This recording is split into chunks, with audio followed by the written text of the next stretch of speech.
All right, let's just dive right into this explainer. Today, we're exploring the psychological architecture behind a habit I can almost guarantee every single one of us shares. We are looking at exactly why we constantly argue with ourselves when we're completely alone, and more importantly, how we can actually stop. You know the feeling. You're in the shower, and you are just absolutely crushing a massive, dramatic argument in your head. Or maybe you found yourself pacing around the living room, rehearsing a super tense conversation with your boss. A conversation that, by the way, hasn't even happened yet. It's a totally universal habit. Now, you might think you're just randomly daydreaming, but the psychology from our sources today suggests something way more calculated is happening behind the scenes. See, your brain isn't just wandering off. It's actively trying to bridge what psychologists call a logic gap. Basically, this is the mental space between the overwhelming uncertainty of your real life and your mind's deep evolutionary need for security. Your brain is running a highly calculated mental simulation to bridge that exact gap.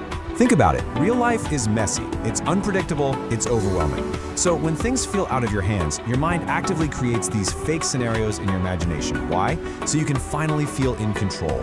Because in your head, it's perfectly safe.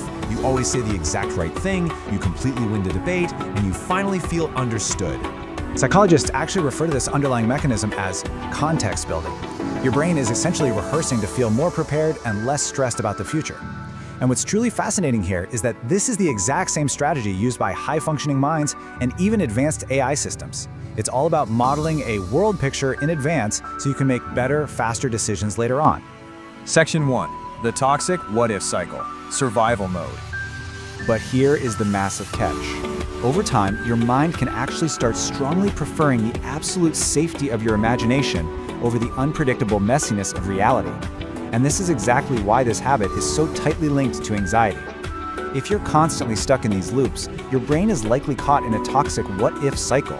It's frantically trying to prepare you for every possible disaster, but instead of keeping you in reasoning mode, where you can actually solve problems, it drops you straight into survival mode. And when you're in survival mode, your emotional impulses are completely in charge. In fact, those emotional impulses literally block the reasoning part of your brain, meaning you aren't actually preparing for anything at all. You are, quite literally, just rehearsing your own stress. Let's break down the deeper, chemical reason this happens.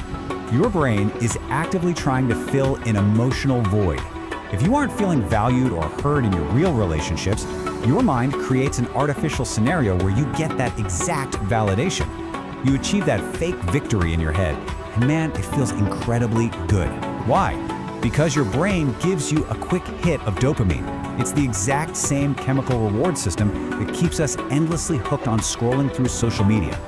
And the crucial point here is that this quick hit of relief from real-world frustration slowly turns into a habit loop. It almost mimics an addiction. Eventually, this leads straight to what psychologists call maladaptive daydreaming. This is that dangerous tipping point where your internal world actually starts to feel more comfortable than reality. You'll start to notice that real conversations become significantly harder simply because you've spent so much time living in a version of reality where you get to control everyone's script. Section 2. Breaking the habit loop. Reclaiming your energy.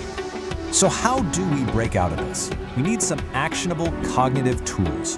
The foundational psychological tool you need to master is called cognitive inhibition. It's a fancy term, but it just means having the vital ability to recognize an automatic emotional thought right as it's happening and actively choosing to hit pause.